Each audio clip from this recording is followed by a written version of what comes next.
What's going on, everybody? Welcome back to Talkin' Sports with Jake. Hope we're all doing well. We had two big signings in MLB as the winter meetings continue in baseball. First off, the Philadelphia Phillies re-signed Kyle Schwarber to a 5-year deal with $150 million. That's a big deal. 30 million a year is a lot for a DH, just a DH. And Schwarber is an older player. I think he's 33 or 34, so him getting a 5-year deal seems a bit risky, and you'd probably prefer him get 3 or 4. However, I think you're going to have to overpay guys in this free agency cycle. A potential lockout is coming next year. Guys are going to want to secure their bag. We saw it with Dylan Cease. No one thought Dylan Cease would get a 7-year deal of 200 plus million. Schwarber 5 for 150. I think we all thought he'd get a pretty big deal. It's been reported he had a very good market.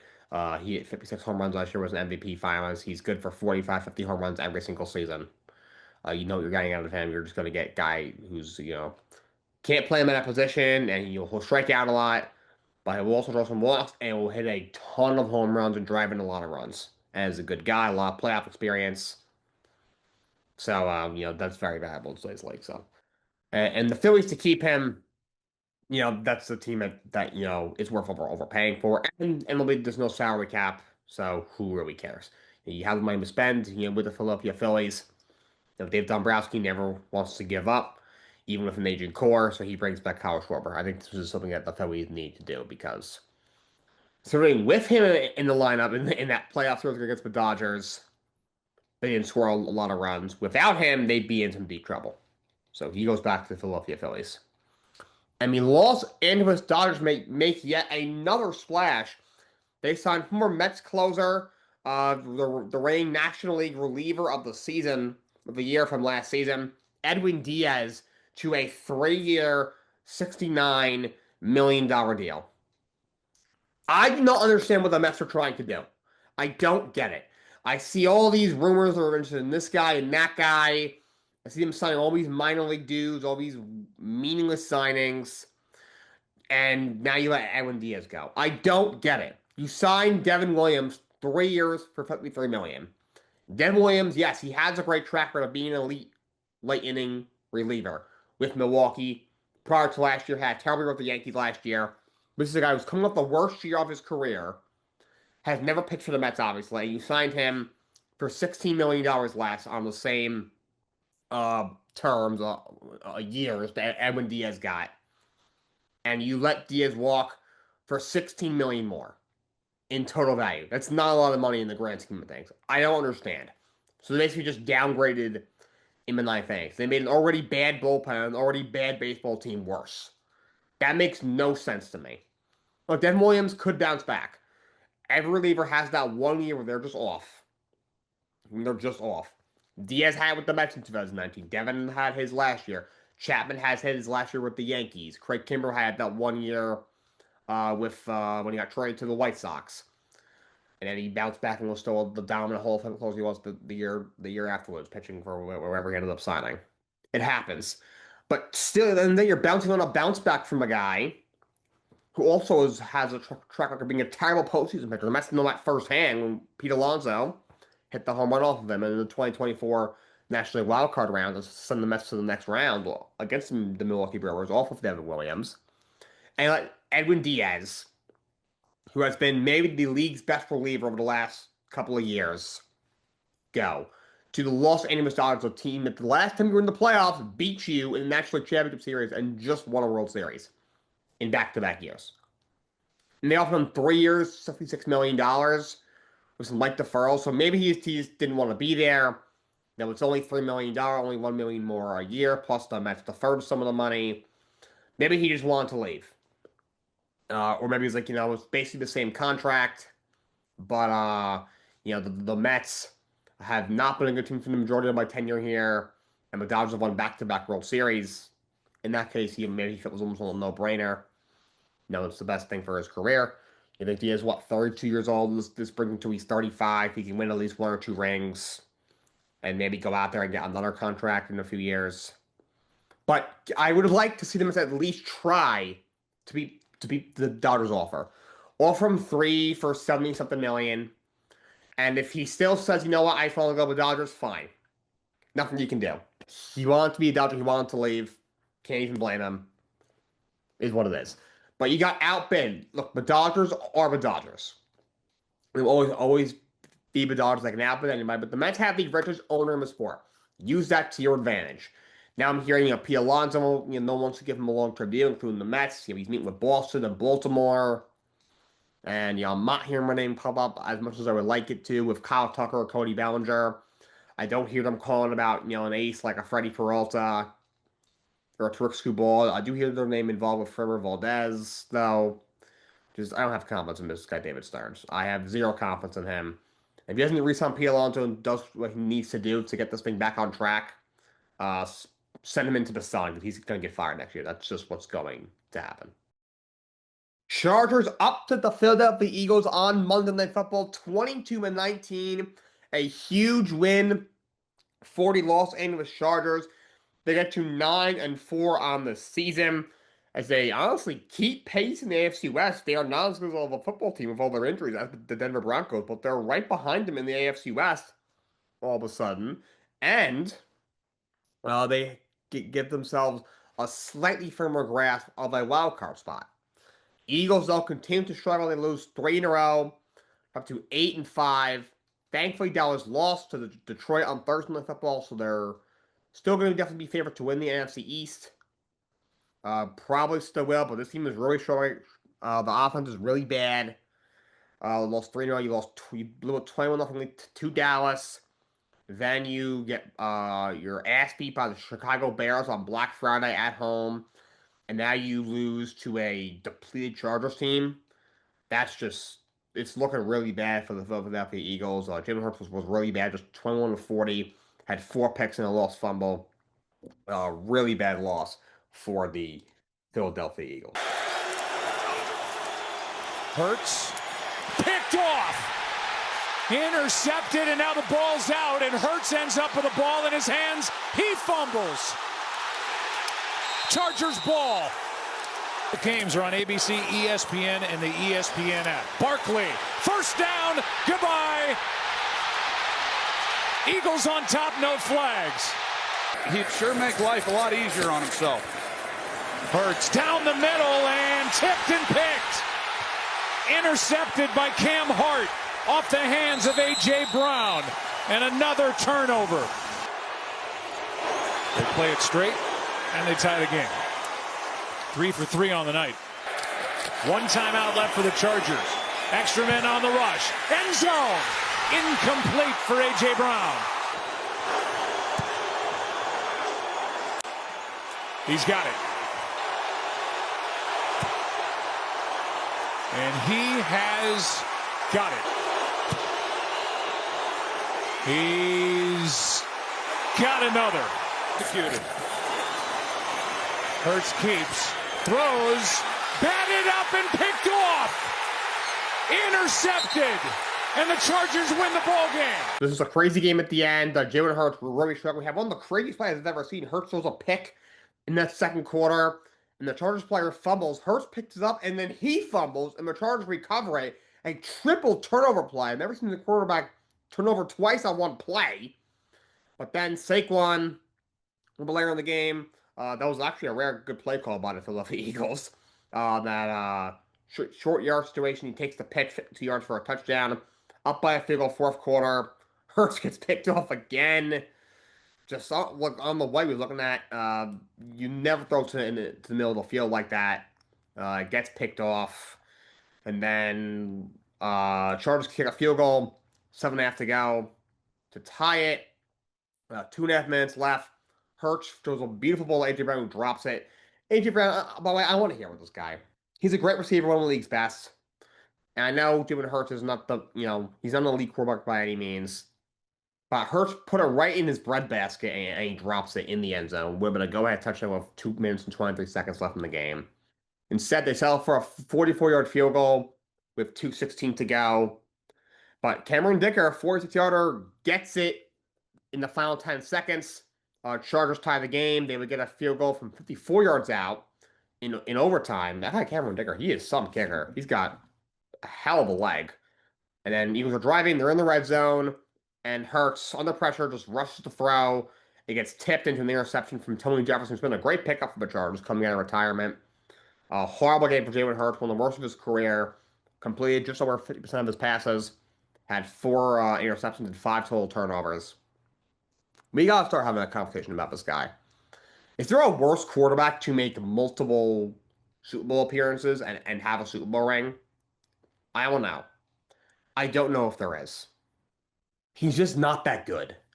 If he does not have, one of the league's best play callers and elite weapons and elite everything, he's not that good of a quarterback. He's very erratic. He's not a good decision maker. He's got a good arm, but not a great arm. He's a good athlete, but not a great athlete. In terms of making plays with his legs, he's just not that guy. And like he was in some top 5 conversations going into the season. I I can't put him there anymore. I can't put him there. Put him anywhere close.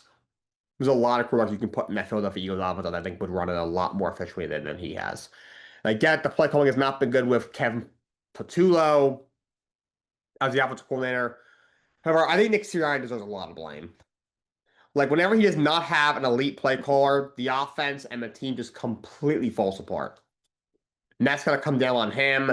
The bad penalties, the bad drops, and just the offense having this much talent looking this bad. He's an offensive guy. This has to fall on him. If they collapse again, I think he should be let go. Even if they lose in the first round, which I think is going to happen, I think he should be let go. He's just not a good coach.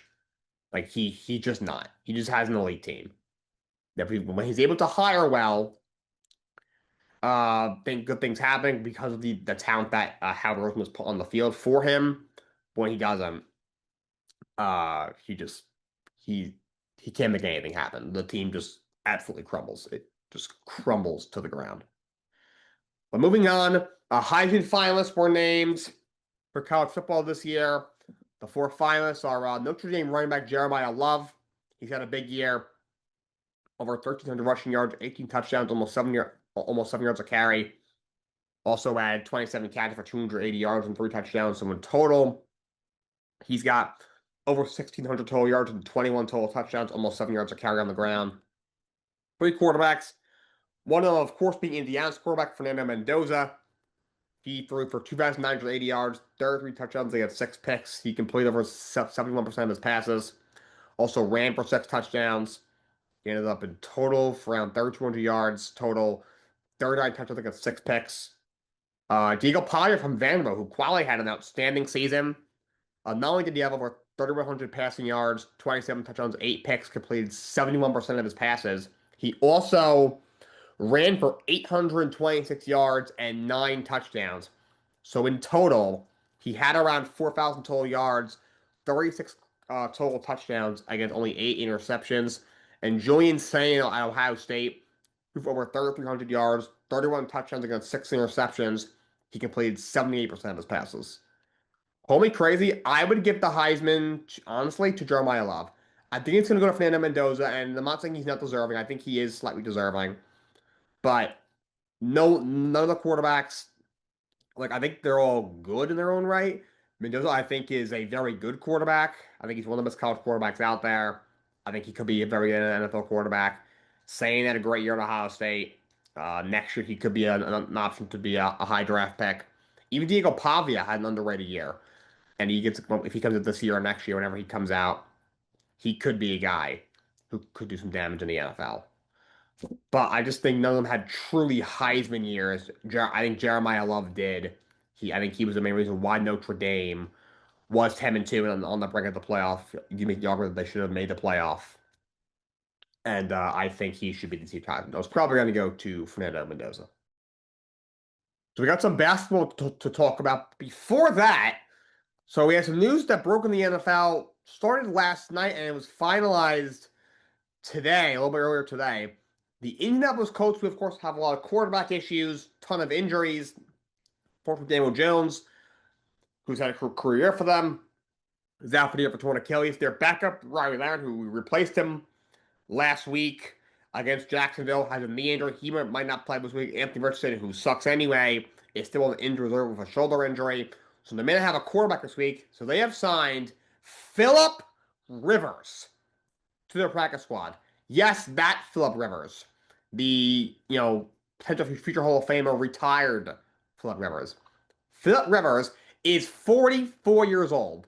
He has not played in 5 years. 5 years since 2020. He is literally a grandpa.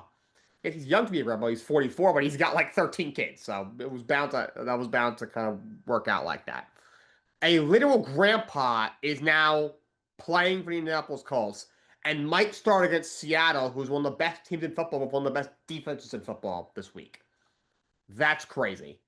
It's absolutely insane that Philip Rivers has been signed by Indianapolis Colts and might start this week for a team that's in the mix of a deep wild card race. It's a game out of their own division with 4 games left in the season, 4 weeks left in the season. And this week he's playing an elite team and an elite defense. That's just absolutely insane that Philip Rivers has been signed to Indianapolis Colts. Can you imagine being Taylor Heineke thinking, Taylor Heineke's thinking, all right, I know I'm not that good. I'm not a starter in the NFL. I'm not sure if I'm a backup. Well, I started in the league 2 seasons ago, briefly for the Atlanta Falcons. I was in the league last year. I started a playoff game for Washington years ago. And I can't get a call to be on the Colts practice squad, but Philip Rivers, who's a grandpa, can. Even Desmond Ridder. Again, Desmond Ridder is not good, but he started a game last year for the Raiders. He was on the Vikings this year as a death piece on the practice squad. As only a couple of weeks ago, like he can't get a call.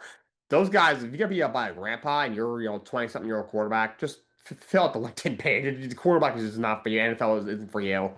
Yeah, you had your run. You gave this your best shot. It didn't work. Move on.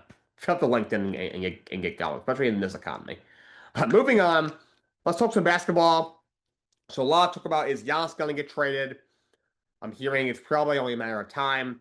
Shams reported earlier today that a source told him the writing is on the wall. It's not a matter of if, it's a matter of when Giannis gets traded by the Milwaukee Bucks. So I put together a few packages I think could be relatively realistic. It's hard to really predict what's truly realistic for a player like Giannis.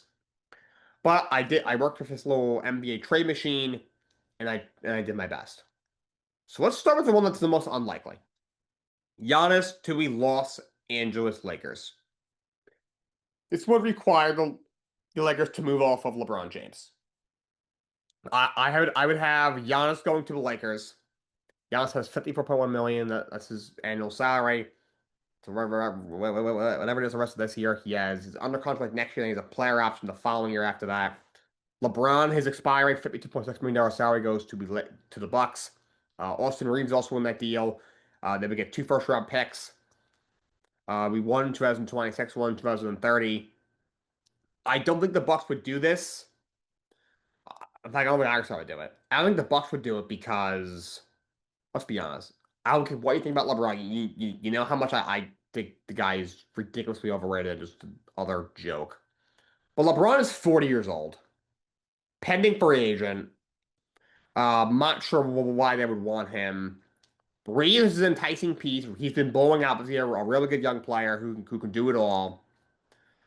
But outside of him, you get LeBron for half a season. You have to deal with all the media attention that comes with having LeBron James on your basketball team. He's also currently hurt like Giannis is. And you get the Lakers pick this year. The Lakers are a good team, so that probably won't be a great pick. And a pick in 2030. So you're kind of just getting Austin Reeves and 2 first-round picks. That's just not enough for Giannis at the end of the day. I don't think the Lakers would do it either because I still think they would trade LeBron. They should. They should have like 2 or 3 years ago, but at this point, I don't think they're going to do it. They're a sham of an organization compared to what they once were. I don't think they would do it. Though pairing Giannis and Luka is just ridiculous. And in this trade, you would still have Rui Hachimura. You would still have DeAndre Ayton. You would still have Dalton Connect, who I do think is a good player. You would still have Marcus Smart. Still have all these pieces. I would like to see what that looks like. But I don't think that's enough for the Bucks. Once maybe the Lakers are able to throw in some other first round picks, but I don't have a ton of picks to work with. So this is the least likely of them, but that would probably what the package would look like. Something like that if we're going to Los Angeles Lakers. Now let's do one that I don't see happening, but the Miami Heat. So I could see him, the trade being something like Giannis to the Miami Heat. In return, the Heat give up Bam Adebayo, Davion Mitchell, Jaime Jaquez, a first rounder in 26, 28, and 2030. Now, I think the Bucks would do it. You're the Bucks. You get Bam Adebayo, who is a very good NBA center. He's still in his prime. I forget how old he is. I thought this thing would tell me. It does not. He's one of the best defensive players in all of basketball. He's a defensive player of the year candidate every single year. He's a first team all defense guy. Great big man. Guy who can give me 18 and 10 every night and lock down the other team's best player. I got a good young player in Davion Mitchell who hasn't quite been what people thought he was going to be coming out of Virginia. He's a great wing defender. He's still young. He has 2 years left on a very team-friendly deal. And Jaime Jaquez is a really good young player who could be an all-star in a couple of years. And then 3 first-round picks. Again, Miami, their pick this year will just kind of be okay. But 28 and 30, yes, they're adding Giannis, so now they should be competitive for the next bunch of years. But, 28, that'll probably be an okay pick. 2030, though, that could be a really good draft pick. So I think Milwaukee would do it.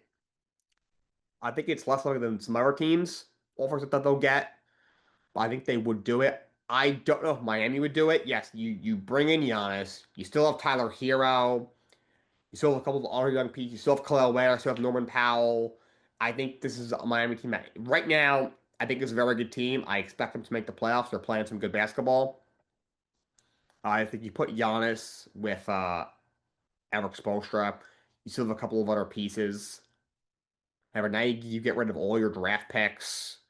And do you have enough depth to make a championship run? I don't know if you do. And now you don't have the pieces, the assets now to potentially add to that depth because you're bringing in Giannis. I'm not even sure if the money works with this trade. They may have to play around with some things. So I don't really think this happens because I'm not sure if Miami would do it. Plus, they'll find way to fun, but I love Pat Riley. He's a legend, but Nick Sledgen as a head coach, one of the greatest head coaches in NBA history. But recent years as the Heat lead the basketball operations guy, he has come up a little bit short in some of these things. I don't see it happening. That would be the package. That could be a potential destination. Then we'll talk about the Atlanta Hawks. I think Atlanta is a legit destination for Giannis. If you're Atlanta, you went through the full rebuild. You have a lot of young talent. You made moves in the offseason. You're trying to extend your window. I think this trade would be Giannis and Kyle Kuzma also going to the Atlanta Hawks. The other way, Milwaukee gets back Trae Young, Kristaps Porzingis, Asa Newell. They get a first pennant runner this year.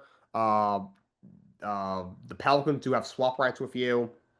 You get a pick in 2028. Utah or Cleveland could have swap rights now and then a 2030 first round pick. I think Atlanta does this in a heartbeat. Look, Trae Young, I think, is a great player. He can shoot the lights out, great passer. He give you 25 points, 10 assists every single night. I mean, it doesn't play an ounce of defense. He's due $4 or $6 million just about for 2 more years. I think because of how many shots he takes every game and how much defense he doesn't play, that's a guy who's really tough to build around. I think you're going to be having an easier time building around Jalen Johnson. I do think Jalen Johnson can be an all-NBA caliber player. Guy put up back-to-back triple-doubles recently. So if you can bring Giannis in there, you pair him with Jalen Johnson. If you're able to keep Dyson Daniels and Zachary Reese-Shea and Okongwu and all these other pieces, you build a package around Trae Young. You send up Porzingis' expiring deal. Giannis is an upgrade over him. And you got to give them a young piece and, give them something in Asa Newell. You give them the draft picks. Now, Giannis, all these other young guys that you have, almost an Atlanta team that's right now just an okay team in a weak East, could make the playoffs. Now, all of a sudden, you're a legit contender in the Eastern Conference. Do you have to take back Kyle Kuzma, who's got $22.4 million for the next 2 years? But uh, no, I think it's worth it for Giannis. Would the Bucks do this? I don't know. I think they might. I think they're gonna look at it like this. So you also get to move off of Kyle Kuzma. You get Trae Young, who is still young, is a really good player, could be your franchise point guard. Porzingis is a good player. Older, expiring deal, over 30 million, almost 31 million is due this year. Injuries obviously are a concern. But if you want to let him walk, you can after the season. And he's also a guy, if you want, you could flip. Because they're not a very good team right now. You're trading Giannis, he's probably going to be even worse. And Kyle Kuzma, for that matter.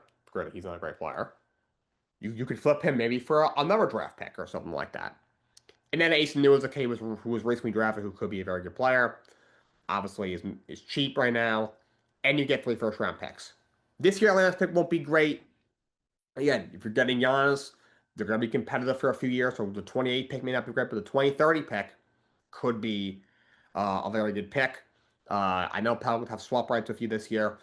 You're both going to be bottom 5 in the league probably if Giannis is getting traded and they're getting Trae Young back. But so I don't think it would be you would have that worse of a pick in that case. So I don't know this is the best offer that the Bucks will get. I'm not sure it's the best offer that Atlanta can put together. I do think uh, at least one of Reese Shea, Daniels, and Johnson have to be in the trade. If Atlanta can do it without putting one of them in the trade, I think you have to pull the trigger. But however, I think if you put even Dyson Daniels or Zach Shea in this trade, I think the Bucks would definitely do it.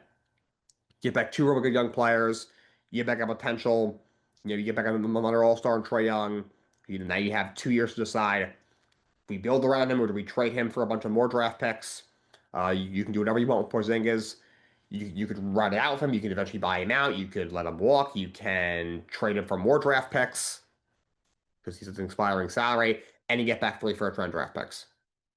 So this will be, again, they might get a better offer from this, but so far, I think this is the best offer that a team has put forward. Now let's do one that's really interesting. The San Antonio Spurs. Giannis would go to the Spurs. In return, the Bucks would get to Devin Vassell, Dylan Harper, Jeremy Sochan. They would get the Spurs pick this year. Atlanta can swap with them. Their first rounder in 2028 that Boston could swap with them. And a first rounder in 2030, Dallas or Minnesota could swap with them. I think if you're the Bucks, you do this. You're the Bucks. You get back your point guard of the future in Dylan Harper with a second pick just this year. I think will be a great player in this league. Then Vassell, he makes the money work. He's a good player, starting level player in the league, still in his prime. He's on a long-term contract that isn't horrible. And then Jeremy Sochan is another good young player who is going to be a restricted free agent, but he's restricted. You control his rights. He's a good young player. So you get back 3 very good young players and 3 first-round draft picks. This is definitely the best offer that you've seen so far. If you're the Spurs, I think you do it. It seems steep, but you have a lot of draft picks, so you'll still be okay. And even though you're giving up a lot, you put Giannis and Wemby together. That's like something you do in 2K. You still have Stephon Castle. You still have De'Aaron Fox. You still have some other pieces there. Harrison Barnes is a veteran that you have there. And again, do you have enough depth? I think you still have enough right now. You may need to add like maybe one more wing off the bench, but I think they have just enough room that if it's just like a minor piece coming in, they can do that. You still have some draft picks. And again, you're putting Giannis and Wembanyama together. Like, you cannot pass this off. You still have some pieces left over. You still have a bunch of draft picks left over. I think this is the most win-win trade I've put forth so far. And the last packet I want to show you It's the destination that everyone's talking about, whether it happens or not. It's what being talked about, the New York Knicks. So in this trade, this one's a little bit more complicated. Like this potentially working. So the offer I put forward, this one was giving me the most trouble in the actual like database that I was using. Knicks would get Giannis as well as Bobby Portis. They would send Karl Anthony Towns, Josh Hart, first rounders in 2026, 2030, and 2032. If you were Knicks, I think you do this in the heartbeat. You pair Giannis with Jalen Brunson. You do lose Josh Hart, but you still have OG Anunoby. You still have Mikal Bridges. You still have a lot of your bench with pieces like Juice McBride and Mitchell Robinson and Gershon Yabusele and Jordan Clarkson. This makes you the favorites in the Eastern Conference. I don't think there's a doubt about that. You will be giving up pretty much all of your draft picks, though. You don't have that many picks because of the god-awful Mikal Bridges trade. Plus, you bring in Bobby Portis, who's a decent player, though he's a little bit older. If you're the Bucks, I don't know if you would do this. So Cat's a very good player. He's a good player. Doesn't play an ounce of defense. He is not Giannis, but he can shoot the lights out. He's under contract for 3 years. He's basically the same salary as Giannis. Josh Hart's a good player, can play a lot of defense, does it all. Great guy to have on your team. And you get back 3 first-round picks. The Knicks pick this year is not going to be good. But 30 and 32, those could be good draft picks. And so I'm not sure if this would be enough for the Bucks. They may want something else, like a Deuce McBride, like a young piece like that in this trade. So again, not sure if this would be enough. And I know like there's like a rule like you can't trade first round picks in back-to-back years kind of thing. The Knicks might have trouble getting around that. But there's rumors that this is where Giannis wants to go. This is the most intriguing destination, at least in the Eastern Conference. The Spurs is pretty close. But again, putting him with Wemby is a dream team kind of thing. But I think if you're a Knicks, you definitely do it. Yeah, you're getting rid of all your draft picks. You would now kind of be, this is the roster you're going to have to roll if you can't really do anything else. But if you're a Knicks, you haven't won a championship since 1973. And you've come up short these last few years. You already made the coaching change. You've made a slew of moves over the last few years through free agency, through trades, through the draft. It's time to go for the swing and win a championship. If this fails at this point, it wasn't meant to be. But this is, I think, gives you the best chance to win an NBA championship in the next 3 years. If 3 years from now you don't win a championship, the trade was a failure, this whole thing was a failure, you have to figure something out of how to go into the next era of Knicks basketball. But this gives you the best chance to win a championship. Bucks, I'm not sure if this is enough. Look, Cat's a very good player. But just putting him next to Miles Turner seems wonky.